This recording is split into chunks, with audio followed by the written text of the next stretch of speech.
friends, welcome back to the channel of Lavanya Healthcare. We were discussing about enantiomers, diastereomers, anomers, epimers. So let's go into the detail of epimers, anomers. As we have already discussed sufficiently about enantiomers and diastereomers.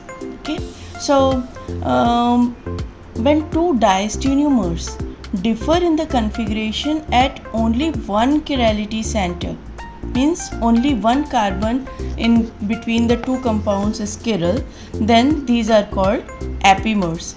Like for example, glucose and galactose are epimers at C4. Similarly, glucose and mannose are epimers at C2.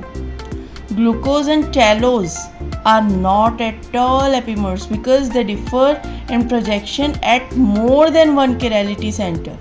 Epimer is only when it is at single carbon. If there is a chirality at single carbon, then it is called epimer. And one very interesting example of epimers and enantiomers are involved in bicyclo 2,2,1 heptane and 2,2,2 octane systems. Right? Now, anomers. The OH group at C5 of open chain form of glucose attacks the aldehyde carbon, which is the first carbon C1, to form a hemiacetal. Do you know what is hemiacetal? Here it is. Yes. So a new stereocenter at C1 is generated and a pair of diastereomers is formed. These diastereomers, which differ in the configuration at C1, called anomeric carbon, are called anomers. Means anomer is formed only when there is a chirality center at the first carbon. Okay?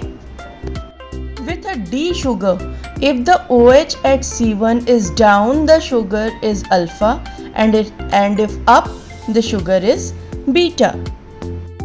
In the case of glucose, alpha D glucose and beta D glucose are interconnected fairly rapidly in solution through the open chain forms. The beta form predominates since in beta D glucose all the substituents are in the equatorial positions. Now, talking in brief about the enantiomers and diastereomers, we can note the following points. First of all, enantiomers are related by symmetry elements of the second kind, that is sigma plane, I, alternating axis, while diastereomers are not related by any such symmetry elements. Since a molecule can have only one mirror image, enantiomers can exist only in pairs. On the other hand, structural conditions permitting a molecule can have any number of diastereomers. For example, mesotartaric acid has two diastereomers. Okay? Two stereoisomers cannot be enantiomers and diastereomers at the same time. That is, enantiomeric and diastereomeric relationships are mutually exclusive. Concurrently, diastereomers may be chiral, in which case each of the diastereomer will show enantiomerism. Thus, cholesterol with 8 stereocenters has 256 stereoisomers. Cholesterol is one of these and second in its mirror image. Cholesterol is thus diastereomeric with 254 molecules. Diastereomers include all stereoisomers, optically active diastereomers, geometrical isomers, and cis-trans isomers of classical stereochemistry. But in enantiomeric relationship, it can only be specified by comparison with a chiral reference, which can rotate plane polarized light.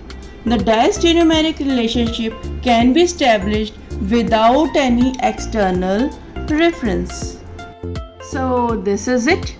Now we are ending up and we will see you soon with a new part of the same chapter.